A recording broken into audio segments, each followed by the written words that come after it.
Bendito seja o nome do Senhor. Amém.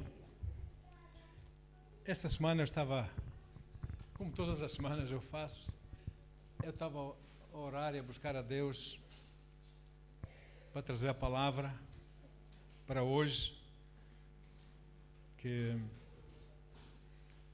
eu não vou buscar só, pronto, sou eu, não estou a dizer que é assim que deve ser, mas sou eu. Eu quero aquilo que Deus quer. Não invento qualquer coisa, vou falar nisso, e depois falo nisso. Não, o que queres que eu fale? Assim tem sido o meu ministério, Deus sabe, que não estou a mentir. E umas vezes Ele dá-me logo, eu começo a escrever e a editar, a fazer estudos mais profundos, porque eu tenho que saber o que é que vou dizer, não vou falar só à toa, mesmo que eu não compreenda, eu falo. Não, eu tenho que saber, primeiro eu, amém? O que é que estou a dizer. E depois vou-me preparando, vou orando, vou pedindo sabedoria a Deus. Mas às vezes o Senhor fala connosco, não sei se já aconteceu convosco, no último instante.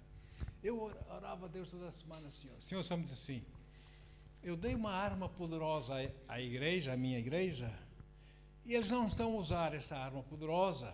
E depois lamentam-se. Muitos se lamentam em suas orações.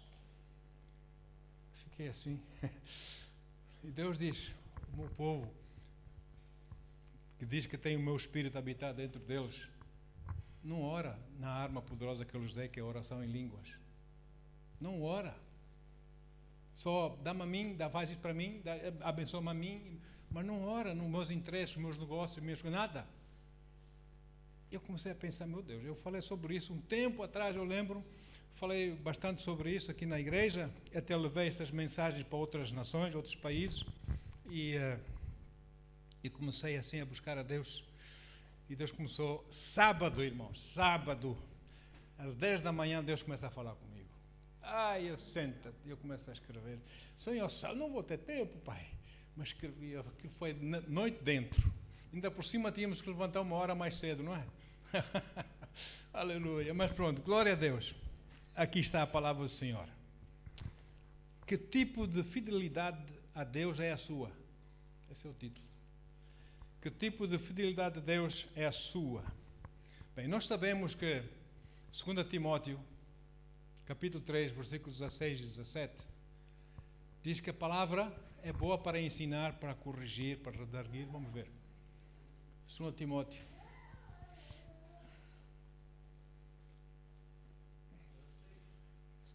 Timóteo 3, 16 e 17.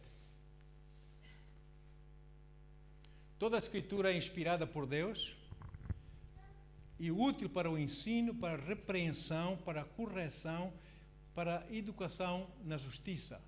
Essa é o que essa tradução diz.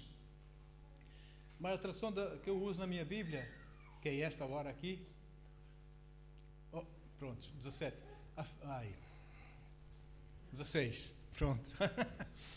Toda a Escritura é inspirada por Deus e proveitosa para ministrar a verdade, para repreender o mal, para corrigir os erros e para ensinar a maneira certa de viver. Para quê? O versículo 17 diz para quê? A fim de que todo homem de Deus, ou mulher de Deus, né? Toda pessoa de Deus, tenha capacidade e pleno preparo para realizar todas as boas ações, para o bem dos homens e para a glória de Deus.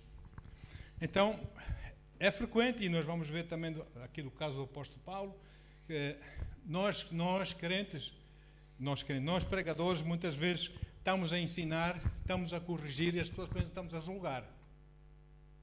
É isso, não é? Que nós não estamos a julgar. Se nós estamos a corrigir, é porque nós queremos que as pessoas apliquem os princípios da palavra de Deus para que sejam abençoadas em suas vidas, amém? E se eu sei que a pessoa está mal e não disser nada, também não estou em amor, amém? Então a palavra de Deus é assim, é clara. E Deus falou para mim, na minha própria vida também. Ele diz que nós precisamos orar mais em línguas, nós precisamos buscar mais a Deus, não é? E deu mais uma vez exemplo, eu já falei desse homem, dessa pessoa, mas vou falar outra vez, do Epáfras. Epáfras era um servo fiel, homem de intercessão, pastor de igreja, e a Bíblia não fala muito dele, mas o apóstolo Paulo menciona mais uma vez em Colossenses 1, versículo 7. E Colossenses 1, 7 diz assim, Colossenses 1, versículo 7. Segundo fostes instruídos por Epáfras, nosso amado conservo, leal ministro de Cristo. Leal. O homem dedicou-se tanto à obra de Deus, deu tudo o que tinha para a obra do Senhor, quase que ia morrendo, adoeceu, como nós vimos outra vez, amém? E porque era um homem fiel a Deus. Ele queria o que Deus queria. E nós devemos querer o que Deus quer, amém? Não apenas ouvir o que nós queremos ouvir, mas aquilo que nós precisamos de ouvir em nossas vidas e aceitar essa correção. Isso é sábio, não é? E, amados, já ouviram falar de Epáfras? Quantas vezes é que você ouve nessas coisas sociais da internet, pregador falando por Epáfras? Já ouviram falar de Epáfras? Epáfras não era ninguém assim famoso, não é? Sabemos que o apóstolo Paulo assim o indica, que ele foi pastor da igreja de Colosso, os colossenses. Era Epáfras o pastor dessa igreja. Mas também, quanto à igreja de Colosso, a Bíblia também não fala, não diz qual era o tamanho da igreja, muita gente, pouca, nada. A igreja, não é?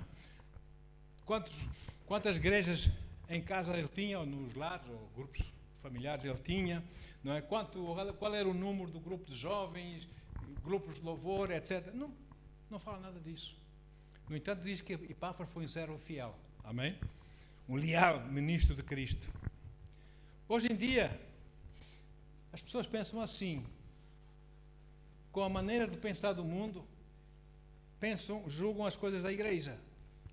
Então, consideram uma igreja como sendo boa, consoante o número dos seus membros, número de pessoas que atendem, o tamanho do grupo de jovens, isto e aquilo, aquilo outro. Mas esse não é os valores de Deus. Totalmente diferente. Deus busca fidelidade. Como dizia a nossa irmã Cláudia, bem está meu bom e fiel servo. Bom e fiel servo. Essa é a qualificação que Deus busca de mim e de todos nós, é fidelidade, fiel a Deus. Amém? Agora, quanto à igreja do Colosso, a Bíblia apenas diz que Epáfras era o seu pastor, era um homem fiel. Não diz muito mais, né? Epáfras não foi assim muito conhecido, ele não se importou nada com a fama, não se importou com essas coisas, mas uma coisa está escrito nele, na palavra de Deus, que ele foi fiel a Deus. Isso é o que importa, amém? Sermos fiéis a Deus. Também digo que se o apóstolo Paulo, porventura, não tivesse mencionado um bocadinho dele nas suas epístolas, nós não saberíamos nada de Epáfras.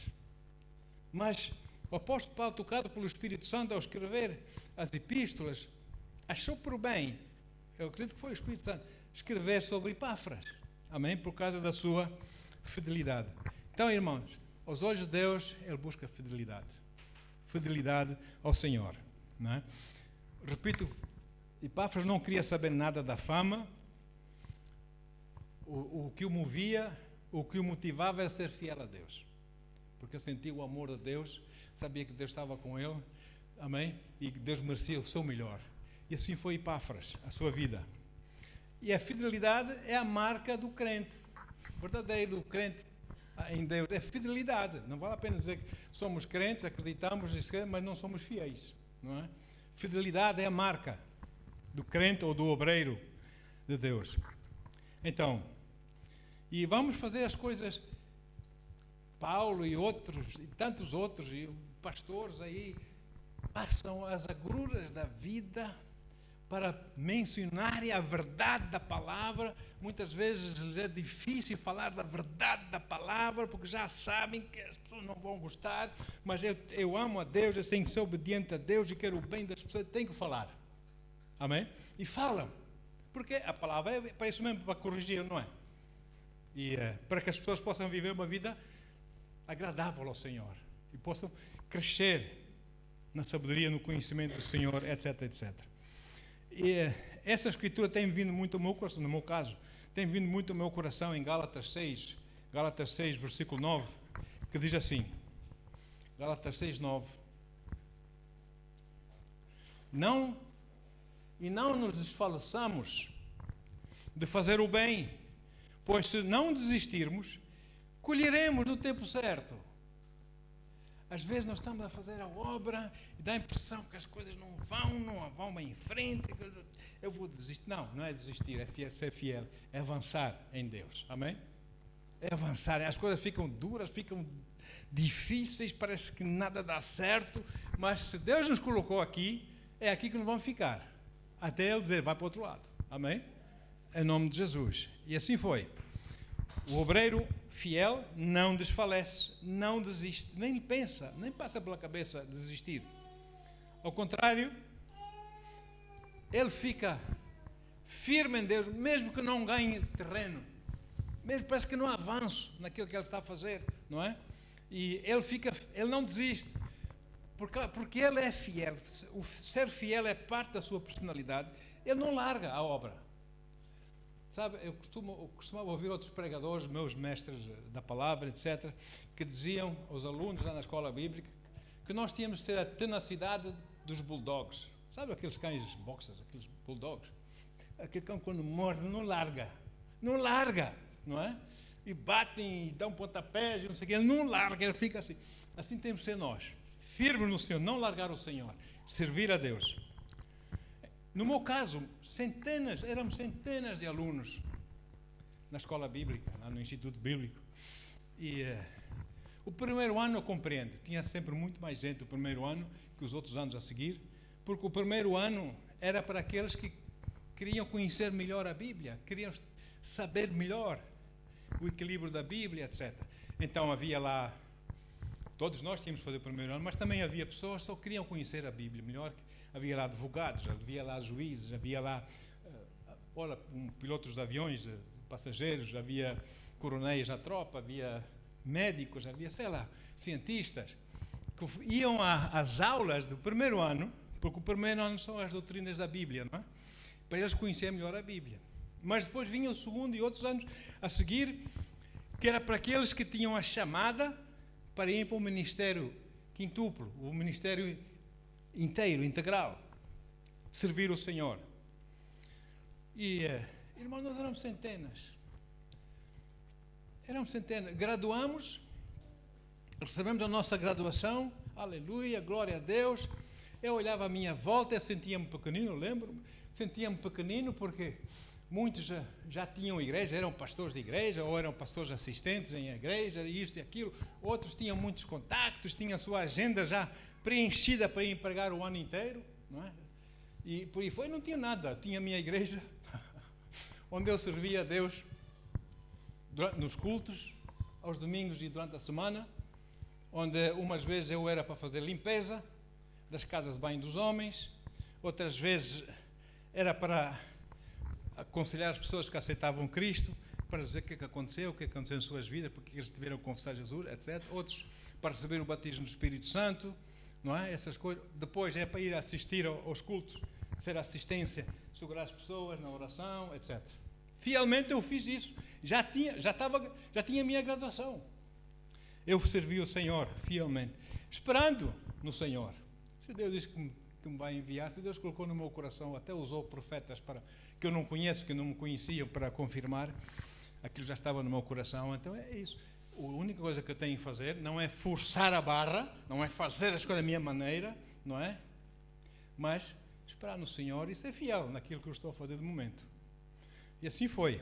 E, irmãos, não tinha nenhum convite, como eu disse, mas continuei a ser fiel no meu trabalho secular, onde eu trabalhava nas minas, fiel porque eu tinha que trabalhar porque eles me pagavam um salário.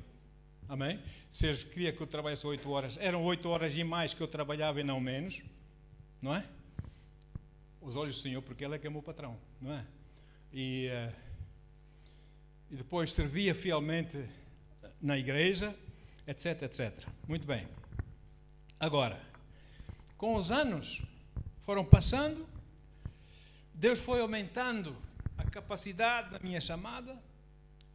começamos uma igreja entre os indianos, glória a Deus. São tempos maravilhosos, com jovens indianos de várias religiões e coisas que aceitaram Cristo. Nós começamos uma igreja, que essa igreja ainda está em pé hoje, amém, com meus filhos na fé lá, e foi bênção. Eles no princípio, posso dizer, irmão, não tinham nem um bocadinho de dinheiro para dar para as ofertas. Muitos punham botões nas ofertas, não tinham. Eu dizia, ponham qualquer coisa, pela fé, em nome de Jesus. Consegui empregos para todos eles tinham trabalho, todos eles começaram a comprar carros, e eram jovens, não é? Enfim, muito desporto, desenvolvi desporto entre eles, e mesmo naquele espírito racista de então, daquela nação, eu levava os meus indianozinhos e eu, íamos jogar voleibol, íamos jogar futebol contra outros, amém? Foi uma bênção, foi tremendo, Deus foi me ensinando, foi me preparando, e até que chegou o momento em que acredito que o Espírito Santo pôs no coração dos líderes da igreja separarem-nos, a pastora e a mim, separarem-nos e enviar-nos para Portugal. Então foi a minha ordenação, fui ordenado ministro de Deus e fomos enviados para Portugal. Eu digo isso para dizer o seguinte, estamos em Portugal cerca de 30 anos, 35, 36 anos por aí, sempre na obra, de uns com amor, do outro com sapatada, mas nós sempre fiéis na obra do Senhor. É isso que Deus espera de nós, amém? Sempre fiéis e cumprindo com a chamada, com a confiança que Deus tinha depositado em nós. E com o passar do tempo, às vezes eu tinha contato com meus colegas do Instituto Bíblico e eu ia ficando muito triste, porque de centenas que éramos, irmãos. Agora, quem continua ainda no ministério hoje, pode-se contar pelos dedos das duas mãos. É coisa horrível isso. O Senhor diz que os obreiros são poucos, não é? Ainda por cima desistem. Porque não gosto, porque não sei o quê, porque não sei o quê. Já não somos nós, já é Deus. Deus é que sabe da nossa vida, não é? E então, o que foi feito da grande maioria dessa gente, todos com grandes contactos, e conferências aqui, conferências ali, igrejas aqui, igrejas ali, naquele país, naquele outro país, não sei. O que é feito dessa gente? Fidelidade. Deus busca fidelidade. E nós temos que ser fiéis a Deus. Amém? Se é que nós o amamos verdadeiramente, nós somos fiéis a Ele. Amém? Então, eu digo isso para dizer também o seguinte, que completar a carreira com Deus é mais importante do que iniciá-la. Iniciar, todos iniciam. Mas cortar a meta lá no fundo, anos mais tarde, nem todos o fazem, infelizmente. Muitos desistem, saem da pista, não é? E vão para outras coisas. E, enfim, começar é fácil. Começar é muito mais. Agora, ficar firmes. Vêm as intempéries, Satanás levanta tudo e mais uma coisa contra aqueles que pregam o Evangelho, em especial, para acabar com a obra de Deus. Eles vêm com tudo, irmãos. E nós temos que ficar firmes. Amém? Às vezes setas vêm de pessoas que nós menos esperamos, muitas vezes, mas nós não vamos ficar iludidos, não vamos ficar firmes no Senhor nosso Deus. Deus, tu sabes, tu conheces o meu coração. É o que importa. Eu fiz em obediência a ti, é a tua palavra. Amém. Glória a Deus. Agora, muita gente desfruta da ribalta, né? Da fama, da popularidade. Mas quando essa fama, essa popularidade, porventura tenham essas coisas, começa a diminuir em suas vidas, não é? Também eles começam a perder o entusiasmo. Alô? A minha igreja tem que ter 300 membros, tem que ter 500 membros. Olha, eu só tenho meia dúzia. E estou ali, estou a dar o meu melhor, amém? Estou a fazer o que eu sei, eu estou a buscar a palavra de Deus, equilibrada da palavra do Senhor, estou a servir, porque eu sou empregado de mesa do Senhor, eu não sou ninguém, eu sirvo da mesa do Senhor, estou a servir para os filhos de Deus, a palavra de Deus, o melhor que eu sei, amém? Aquilo que Ele me dá. E tenho 2 ou 3 pessoas, ou tenho 300 ou 500, é igual. É igual. Temos de ser fiéis com aquilo que o Senhor nos confiou. Amém? Então, temos que desenvolver e continuar a desenvolver esse relacionamento pessoal com Deus, o nosso caráter com Deus. Temos que desenvolver essas coisas para sermos leais a Deus. Eu já vi muitos que se diziam pastores, porque a coisa não estava a dar, porque estavam assim um pouco mais em aperto, logo deixaram a obra. Foram para outros lados. Porque não. Primeiro, Deus mostrou, é com sonho, Deus não durmo à noite, eu só sonho, Deus fala. Sim, Senhor, amém, está ok para te ajudar, ajuda-te. Ai, não era isso. O Senhor enganou-se? Por amor de Deus, não é?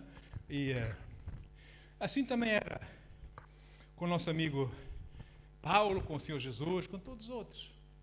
Paulo e Jesus foram abandonados, apesar dos ministérios fenomenais, poderosíssimos que ele tinha, especialmente o Senhor Jesus. Tanta gente a seguir, na hora da verdade foram abandonados. Isso é gente fiel? Não. Vamos ver. Em 2ª Epístola a Timóteo, o apóstolo Paulo menciona que todos quantos começaram a andar, porque eu disse, é fácil começar, mais difícil é acabar a carreira, não é? Começaram a andar com ele, na hora séria da provação, abandonaram Paulo, deixaram Paulo sozinho. Olha aqui, 2 Timóteo 4, 16 e 17. 2 Timóteo 4, 16 e 17. Diz assim: na minha primeira, não é 25ª, não, na minha primeira defesa, ninguém se fez presente para me ajudar. Pelo contrário, todos me desampararam. Contudo, isto não lhe seja imputado em juízo da parte dele. O coração de Paulo era assim, amém? Versículo 17. Todavia, o Senhor permaneceu ao meu lado. Jamais te deixarei, jamais te desampararei. Não é que diz o Senhor? O Senhor permaneceu ao meu lado e me abençoou com forças, para que, por meu intermédio, a mensagem, a pregação do Evangelho fosse plenamente proclamada e todos os que não são judeus a ouvissem. Porque a chamada de Paulo é para os gentios, os não-judeus, né? E eu fui livrado da boca do leão. Satanás queria acabar com Paulo. Como Satanás queria acabar com os ministros de Deus, com aqueles que pregam a verdade. Olha aí. Também no momento em que Paulo estava já em Roma e foi dada sentença de morte a Paulo, não é? Ele já estava na prisão, foi dado. Apenas 2 pessoas ainda se preocupavam com Paulo. 2 pessoas, Timóteo e Lucas, o médico amado. Mais ninguém. Comeram das bênçãos de Deus, receberam os milagres de Deus, mas agora vão matá-lo, nem vão ver lá. Mas Timóteo e Lucas estavam lá. E tanto mais que, enquanto Paulo esperava pelo dia da sua execução, lá preso, ele sentiu necessidade de se encher com a palavra de Deus, buscar Deus. Então, ele escreve uma nota para Timóteo, aqui em Timóteo, 2 Timóteo 4, versículo 13, um bocadinho atrás, versículo 13, ele diz assim, para Timóteo, ele diz: quando vieres, traz-me a capa que deixei em Troade, na casa de Carpo, e os livros, principalmente os pergaminhos da palavra. Porque esses dias que me restam, eu quero mergulhar mais na palavra de Deus. O resto não interessa. Então, irmãos, com isso eu hoje vejo o exemplo de Paulo e chego à conclusão de que os que são fiéis, as pessoas que são fiéis a Deus, têm um preço a pagar. Têm um preço a pagar, são fiéis a Deus. Eles vão ser humilhados, eles vão ser entristecidos, eles vão ser magoados, eles vão ser ofendidos, amém? E pelas pessoas que por dar cá aquela palha se irritam, se não sei o quê, entram em parafuso, fazem coisas, não é?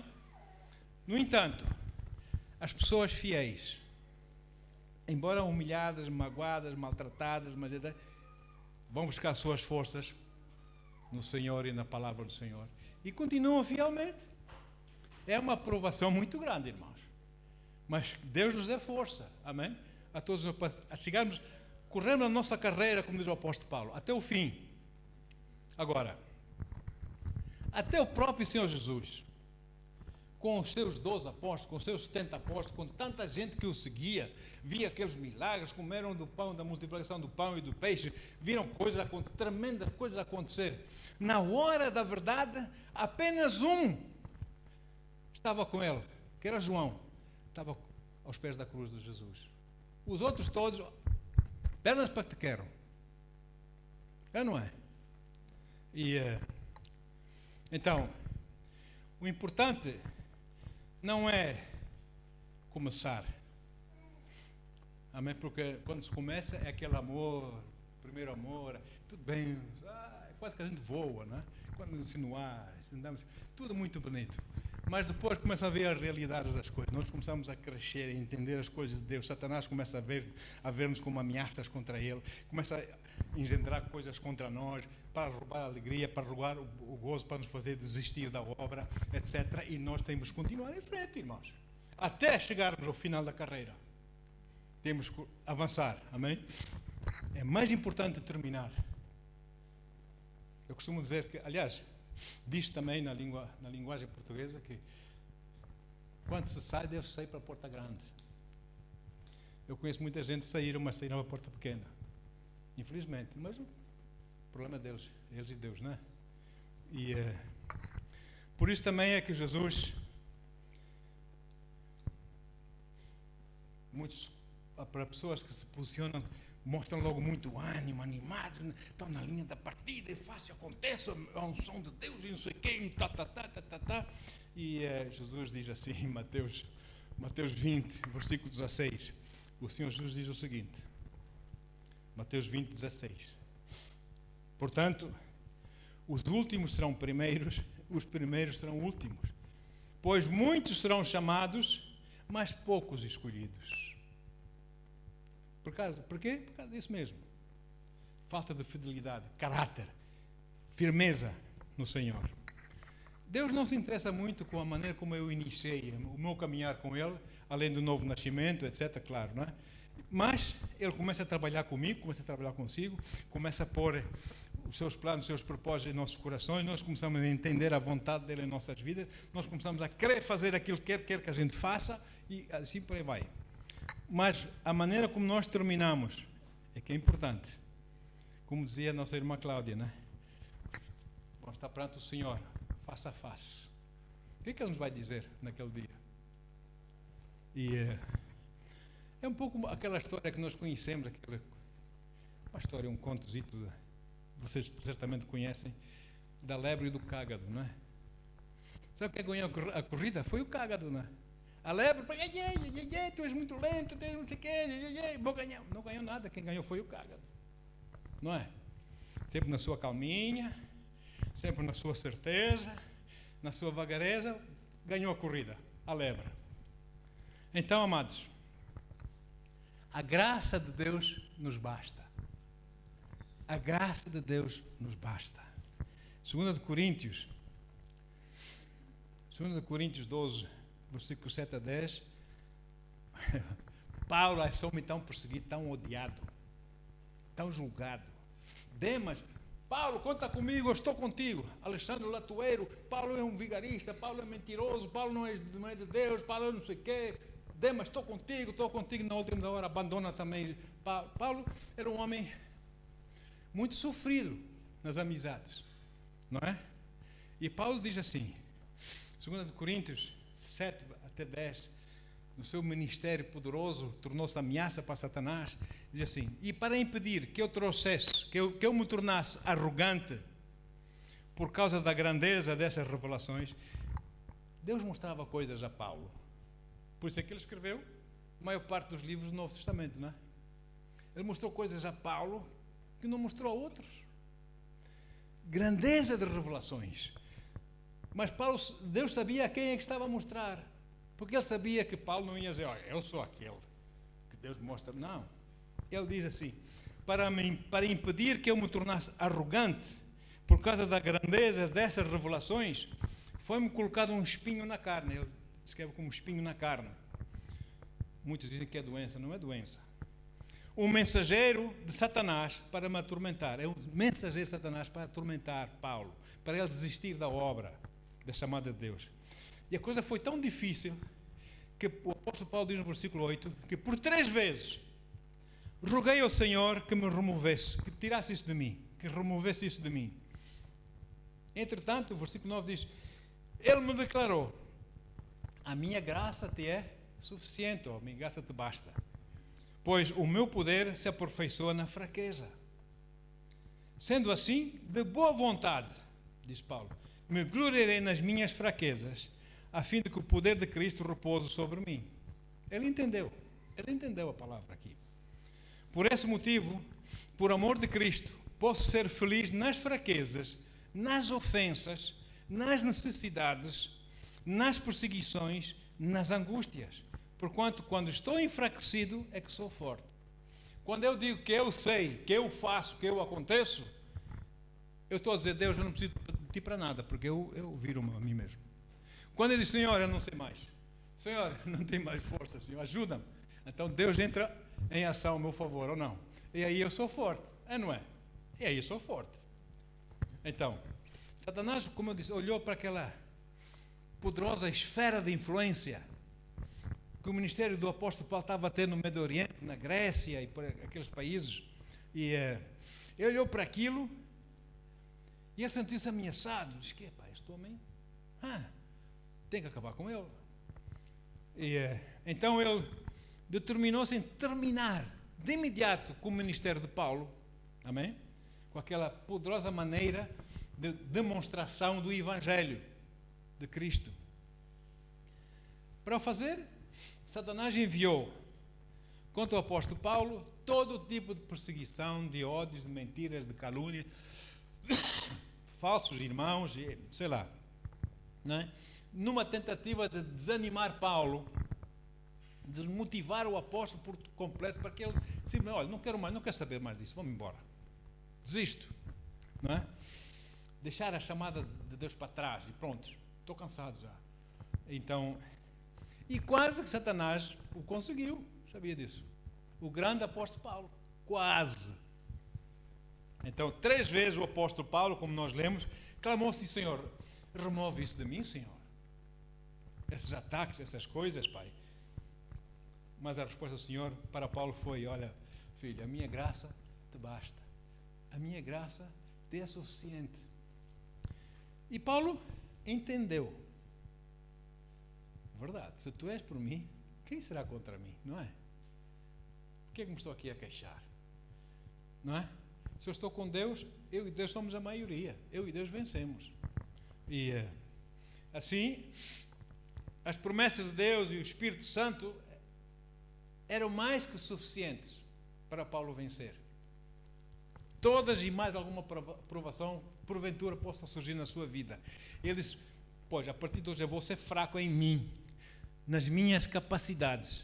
Eu vou confiar totalmente em Deus, porque ali vou ser forte. Não é? E assim foi o que Paulo fez. Ele apercebeu-se o que Deus estava a dizer e ele começou a fluir com Deus nessa área. Nós que somos fiéis a Deus, nós temos que ser ensináveis.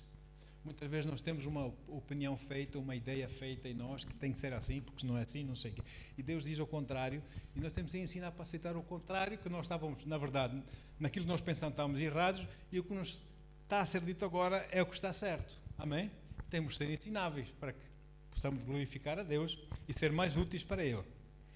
E os nossos maiores avanços em Deus, eu falo por mim, foram durante as maiores provações em nossas vidas. Um dia já me disseram para escrever um livro, não tenho muito jeito para isso, mas tenho que mesmo ganhar força a começar a escrever, porque ajuda. Nós passamos experiências, tivemos coisas, meu Deus, é mesmo só de um livro mesmo. Então, havia um sujeito nos Estados Unidos que queria fazer um filme da nossa vida, mas eu nunca mais o vi. Olha, Satanás o tirou do caminho, infelizmente. Sei lá, não sei. Deus o abençoe onde quer que ele esteja. E assim, essas provações podem ser duras, podem ser desagradáveis, muito desagradáveis para nós suportarmos, mas se nós pusermos a mão no arado, irmãos, nós já devíamos ter sabido, antes de meter as mãos no arado, que a coisa é séria, a coisa não vai ser um mar de rosas. Amém? Satanás ataca mesmo, e ele joga sujo, ele joga muito sujo, ele faz coisas que nós nem sequer esperamos, porque a natureza dele é essa mesmo, não é? E essas provações podem ser muito duras, e tal como Paulo, nós clamamos a Deus, afasta isso de mim, Senhor. E Deus diz, a minha graça te basta, filho. Ai, meu Deus do céu. Ai, estou passando por a minha graça te basta, filho. Nós temos aprendido isso em nossas vidas. Eu já expliquei, já contei este testemunho, mas quando chegamos a Portugal, estávamos em Coimbra e eu estava a tratar dos meus documentos, porque, enfim, levaram 11 anos a conseguir os meus documentos. Diziam-me a mim que eu não era português. Eu jurei a bandeira portuguesa, fiz o serviço militar português, jurei a bandeira portuguesa, dar a minha vida e o meu sangue pela bandeira, e depois tem a lata de dizer que eu não sou português. Enfim, olha, foram 11 anos de luta. E numa dessas ocasiões eu apanhei o comboio, fui para Lisboa, ali não conhecia nada de Lisboa. Ai, meu Deus, não conhecia nada daquilo. Olha, eu era uma bola de ping-pong. Sabe como era? Diziam-me, tens que ir para aquele departamento. Eu ia para aquele departamento e dizia, não é aqui, é lá, no outro lado da cidade, lá. Ainda não havia loja Cidadão, não é? Tem que ir lá longe ali. Aí vou eu. Ai, irmã, foi terrível, mas pronto. Então eu estava à espera do metro. O metro já vinha a chegar, aí uns 30 metros, já vinha a chegar. Eu ouvi uma voz atrás de mim assim, estás aqui a fazer só? Chamam-me nomes. Desaparece daqui, pá. Sabes o que estás a fazer aqui? Olha só, teus filhos vão morrer à fome. A tua mulher vai ter que andar a limpar as escadas dos prédios para ganhar algum dinheiro. O que estás aqui a fazer? Volta para onde vieste. E depois, o metro a chegar já, mais devagar, a chegar. E senti como uma força a empurrar-me. Eu travei. Eu quis orar, não consegui. A minha boca bloqueou. Não saía palavras. Comecei a orar em línguas aqui dentro, não sei explicar, isso foi o Espírito Santo. Dentro de mim eu sentia-me, estava a orar em línguas. E uma força tremenda. Entretanto, o metro parou, as pessoas começaram a sair e eu havia a suportar aquilo. Oi, irmão, quando chegou a vez de nós estamos à espera de entrarmos no metro, a garrafa de champanhe expeliu a rolha. Quando cheguei lá dentro do metro, segurei-me assim o varão, saiu a rolha. As pessoas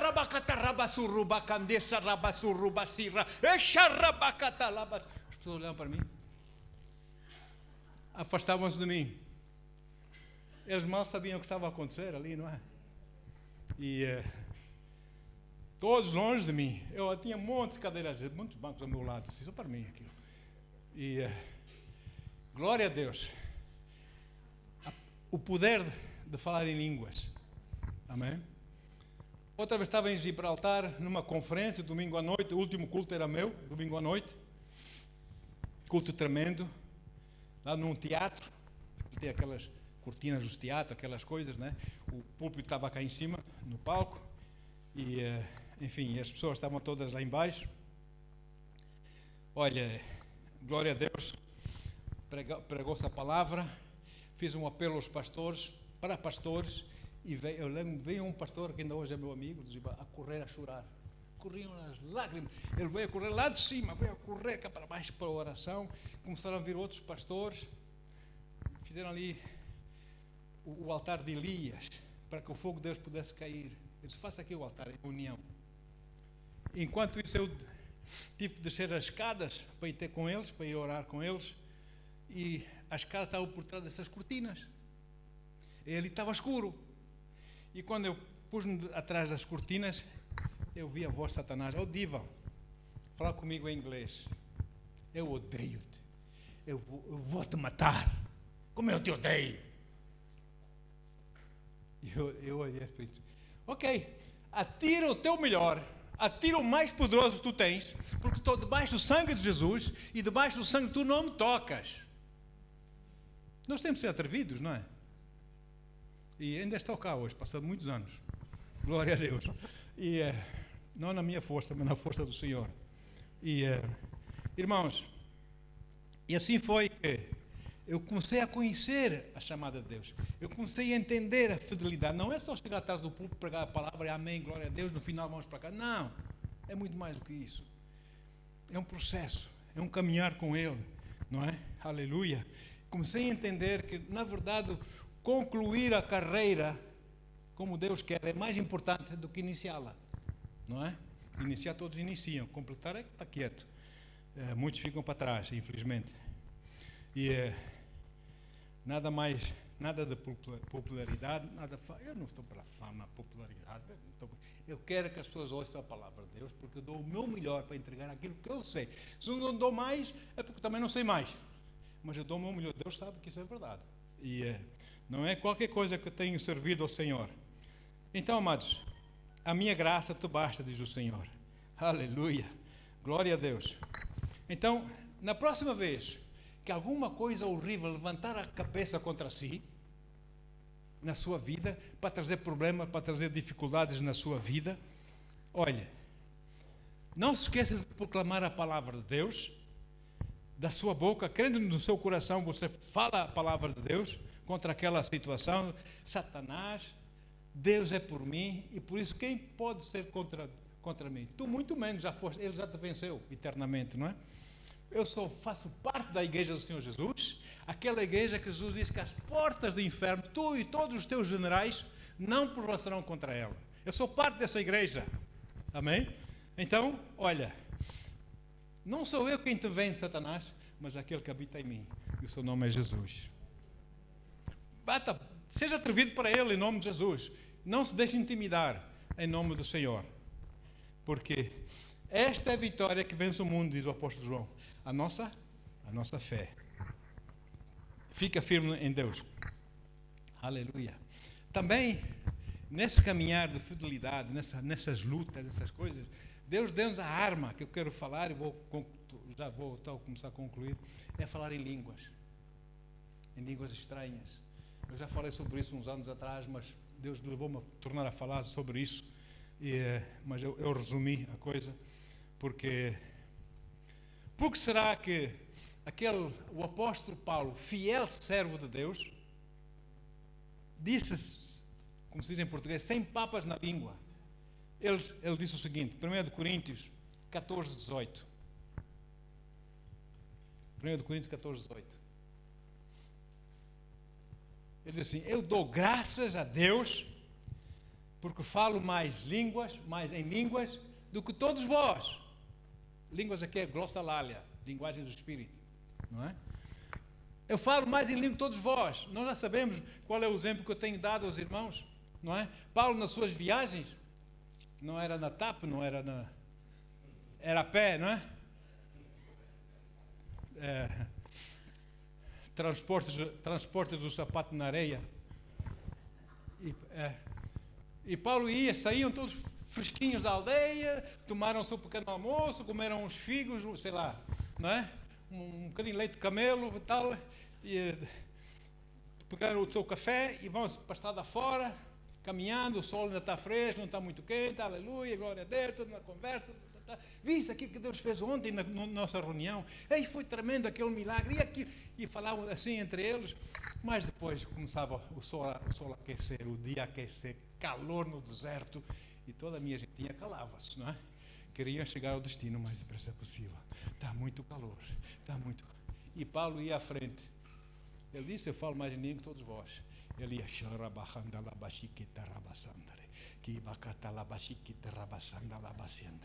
sabe? Orando em línguas.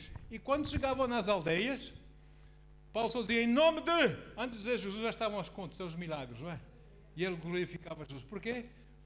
Horas e horas e orar em línguas, e edificou-se a sua mais santíssima fé, não é? Como diz a Bíblia. Mas há um equilíbrio nas línguas. Há um equilíbrio. E Paulo também menciona esse equilíbrio. Logo a seguir, o versículo 19. O Paulo menciona esse equilíbrio. Ele diz assim, diz: todavia, eu antes quero falar na igreja 5 palavras na minha própria inteligência, na linguagem que todos compreendemos, no caso português, né? Para que possa também instruir os outros, do que 10.000 palavras em língua desconhecida. De que é que vale eu estar aqui a orar, falar para os irmãos, você vai entender alguma coisa? Não. Vou falar em português para que me possam entender, não é? Tem que haver um equilíbrio aqui. Porque nós estamos aqui para edificar as pessoas, ou não? Para torná-las cada vez mais fiéis ao Senhor, para conhecerem cada vez melhor o Senhor, etc, etc.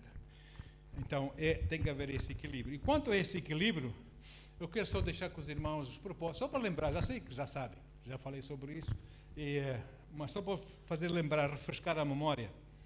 Então, número 1, 4 tipos de línguas. Primeiro tipo, línguas para edificação pessoal. 1 Coríntios 14:4. 1 Coríntios 14:4 diz que quem ora em língua, outro versículo diz: quem ora em línguas não fala aos homens senão a Deus, não é? Aqui, 1 Coríntios 14:4, quem fala em uma determinada língua, a si mesmo se edifica, mas quem profetiza, edifica a igreja, toda a gente. Então, quando eu estou, essa língua que eu recebi no batismo do Espírito Santo, é para eu me edificar a mim mesmo, amém?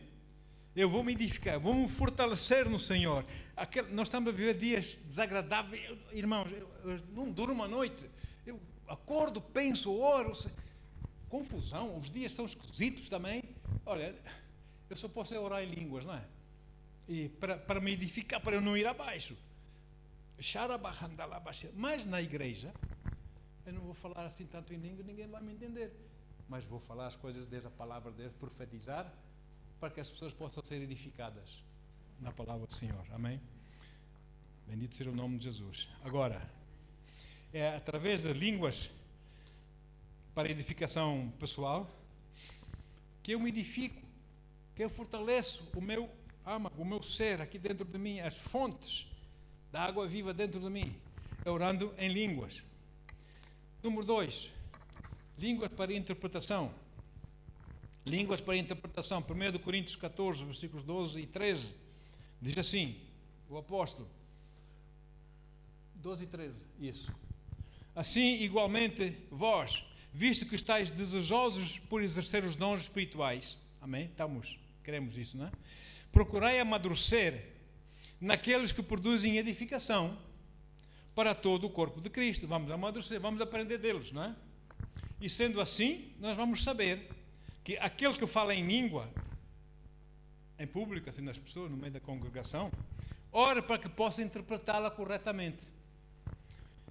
Agora, esse tipo de línguas que se fala aqui, raramente acontece, eu gostaria que acontecesse mais, mas raramente acontece. Às vezes nós estamos num culto, estamos em louvor, estamos em adoração, e de repente há uma pessoa que se levanta, tudo feito em ordem, amém? Não é assim de qualquer maneira, vem, pede o microfone, uma palavra, muitos vêm a tremer, eu lembro, pessoas vinham a tremer, com o temor do Senhor, e davam as línguas, e depois nós esperávamos para que houvesse alguém que interpretasse, na língua conhecida. E tem havido, graças a Deus, pessoas levantavam-se e vinham dar, não a tradução, mas a interpretação daquilo que a pessoa falou em línguas e entregou à igreja, para a edificação da igreja, amém? Mas, por que a Bíblia aqui diz que aquele que falar em língua estranha, amém? Manda orar para que possa interpretar, porque se não houver alguém para interpretar essa língua que a pessoa acabou de dar, essa pessoa é responsável para orar a Deus, pedir a Deus a interpretação dessa língua, porque não vai ficar só em língua estranha, ninguém vai entender nada, amém? Pronto, esse tipo de língua não é como eu quero, quando eu quero, é como o Espírito Santo quer, amém? Uma língua diferente. Línguas que se estendem em profundos gemidos de intercessão, como nós já lemos lá do Romanos 8, versículos 26 e 27, Romanos 8, do mesmo modo, Romanos 8, 26 e 27, ok, do mesmo modo, o Espírito nos auxilia na nossa fraqueza, porque não sabemos como orar, no entanto, o próprio Espírito, letra maiúscula, o Espírito Santo, intercede por nós com gemidos impossíveis de serem expostos por meio de palavras. E aquele que sonda os corações, versículo 27, conhece perfeitamente qual é a intenção do Espírito, porque o Espírito Santo, suplica pelos santos em conformidade com a vontade de Deus. Então isso é para nós intercedermos. Há uma língua aqui que se estende em profundos amigos de intercessão. Há situações que Deus pode colocar no nosso... A mim já me aconteceu. Eu não sabia o que é que se tratava. Eu só via faces. Eu via face de uma japonesa em casa, não conheço a pessoa, e via faces de jovens japoneses. Parecia-me a mim que estava num submarino, eu não sei. E uma vontade muito forte de orar por eles. Então eu comecei a orar em línguas, porque eu não sei como orar. Senhor, guia-me, Senhor. Comecei a orar em língua, a língua que saía diferente da minha que eu recebi no batismo do Espírito Santo, totalmente diferente. Era como aquele exemplo que eu tive em Lisboa. As palavras quase que não saem da boca. Um aperto aqui dentro. Orar, depois de repente vem paz. E nós sabemos que, aleluia, temos a nossa parte de embaixador de Cristo aqui na terra, nessa área, não é? E não sei o que aconteceu, não sei no caso, mas sei que eu orei por eles. Amém? Isso é línguas para interpretação. Gemidos inexprimíveis. Gostaria de poder operar nesse tipo de línguas sempre que eu quisesse, o tempo que eu quisesse, mas não consigo, porque é como Ele quer. Amém? Ok? Depois temos o quarto tipo de língua estranha, línguas que se apresentam como um sinal para os incrédulos. É muito forte essa língua. Irmãos, no dia de Pentecostes, aqueles 120 foram cheios com o Espírito Santo, falaram em língua estranha, vieram assim a cambalhar, cheios do Espírito, a cambalhar nas ruas, 9 da manhã, a falar em línguas. Pessoas de várias nações tinham subido até Jerusalém para ir adorar a Deus no templo, ouviram essas pessoas que estavam a falar em línguas, a falar nas suas próprias línguas. Umas numa língua, outras noutra língua de outra nação, outra língua de outra nação, e eles só estavam a orar em línguas, as pessoas, não é? É um sinal para os incrédulos, um sinal de quê? Do poder de Deus, para os incrédulos, não é? E nós sabemos o que a palavra diz, aqui em Atos 2, versículos 5 a 3, foi do dia de Pentecostes. Depois de descer os Pentecostes sobre eles, eles foram para as ruas falar em línguas. E diz assim: ora, estavam morando em Jerusalém judeus tementes a Deus, vindos de todas as partes do mundo, todas as partes. Ao ouvirem aquele estrondo, pá! Aleluia, glória a Deus, não é? Ajuntou-se um grande número de pessoas e ficaram maravilhados, pois cada um ouvia falar em sua própria língua. Meu Deus! Perplexos e admirados, comentavam uns com os outros: porventura não são galileus todos esses que estão aqui a falar, não é? Como então cada um de nós ousou falar em nossa própria língua? Tu ouves o Pedro a falar em italiano, em romano, e tu és de Portugal, estás a ouvir a falar em português, e tu és francês, estás a ouvir a falar em francês, e ele está a falar em línguas só. Como é que é possível? Não é? E nós, versículo 9, que somos partos, está aqui mencionando nações, medos e elamitas, habitantes da Mesopotâmia, Judeia, Capadócia, do Ponto, da província da Ásia, Frígia, Panfilha, Egito, das partes da Líbia próximas a Cirene, romanos que estão morando aqui, tanto judeus como convertidos ao judaísmo, cretenses e árabes, todos nós os ouvimos discursar sobre as grandes realizações de Deus em nossa própria língua. Isso é forte. Tem que ser um sinal de Deus para os infiéis, não é? E todos estavam absolutamente assustados e confusos, perguntando uns aos outros: o que significa tudo isso? Mas depois há aquela gente má também, não é? Versículo 13. Entretanto, outros, para ridicularizá-los, exclamavam: eles estão cheios de vinho novo, eles estão bêbados, estão embriagados às 9 da manhã, domingo, não é? Mas porque eles estavam, cada um ouvia falar na sua própria língua, aquilo foi um sinal do poder de Deus, não foi? Deus conseguiu a atenção deles, ou não? E depois o apóstolo Pedro fez aquela pregação, não é? E 3.000 pessoas entregaram-se, vieram a Jesus e foram salvos. Mais uma vez, irmãos, as línguas que governam, as leis que governam línguas como um sinal para incrédulos são diferentes daquelas que governam línguas para a minha edificação pessoal. Porque eu sou responsável, Deus me deu a escolha, Deus me deu a responsabilidade de eu me edificar a mim mesmo tanto quanto eu quiser. Por isso eu tenho que orar nessas línguas, tanto quando eu quiser, quando eu quiser, essas línguas estão disponíveis para orar, mas as outras é conforme o Espírito Santo quer. Amém? Então, irmãos, nós temos que orar nessa língua. Aleluia. Bendito seja o nome de Jesus. Porque Judas 1, antes do Apocalipse, tem o livro de Judas, só tem um capítulo 1, versículos 20 e 21, diz assim. Aleluia. Deus colocou esse tipo de línguas para a minha edificação, à minha disposição. Olha aí, Judas 1:20. Vós, porém, amados, edificai-vos na santíssima fé que tendes, orando no Espírito Santo. Orando no Espírito Santo. Amém? Orando no Espírito Santo. Conservai-vos no amor de Deus, aguardando confiantemente a misericórdia do nosso Senhor Jesus para a vida eterna. Então, amados, para nós podermos viver fielmente para Deus, não é na nossa força. Nós temos depositamos a nossa fé, a nossa confiança em Deus, a nossa obediência em Deus. Na nossa força somos fracos, mas a graça dele nos basta, amém? E nós fluímos para isso, somos guiados pelo Espírito Santo, temos a sua palavra, aleluia. Oramos em línguas para a nossa própria edificação, para nós, nesses dias maus, não ficarmos lá abatidos, lá embaixo, negativos. Vamos orar em línguas, isso dá uma força interior em nós, aleluia, amém? E ao mesmo tempo que nós oramos em línguas, nós mudamos o tesouro do nosso coração, porque há coisas na minha vida, na sua vida, que estão erradas, que nós cometemos, e a gente tenta pôr um elásticozinho assim, uma ligadurazita para curar a situação e coisa, mas vem a acontecer outra vez, e vem a acontecer outra vez, e vem a acontecer outra vez, e torna a acontecer outra vez. Por quê? Porque faz parte do tesouro que está no nosso coração, e nós temos que mudar essa coisa, e nós mudamos essa coisa, orando no Espírito Santo, edificando a nossa mais santíssima fé.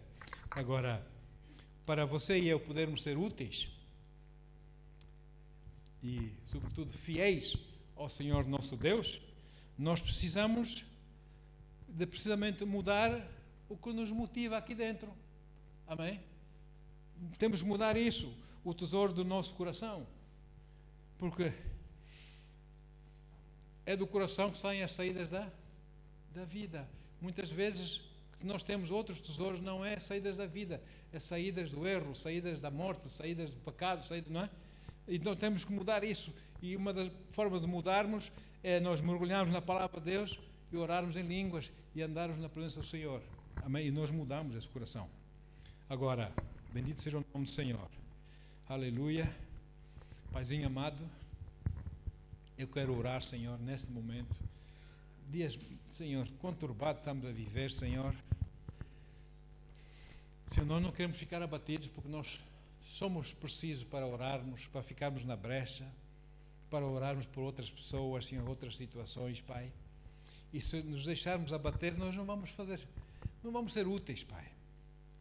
Por isso, Senhor, eu oro mesmo para que todos nós possamos orar mais em línguas, edificando a nós próprios a nossa mais santíssima fé, orando no Espírito Santo, Senhor, para ficarmos firmes, para que Tu nos possas usar em oração, em intercessão, em pregação, Deus, nas Tuas coisas, Pai, sem medo, oh Deus, sem nos deixar se influenciar, porque aquilo, porventura, que as pessoas possam dizer de nós, ou que dizem de nós, ou que nos julgam, Senhor, nós possamos ficar firmes em Ti, Senhor, e continuarmos, oh Deus, a viver o cumprimento da Tua chamada, dos Teus planos, dos Teus propósitos, que Tu nos confiaste em nossas vidas, Pai.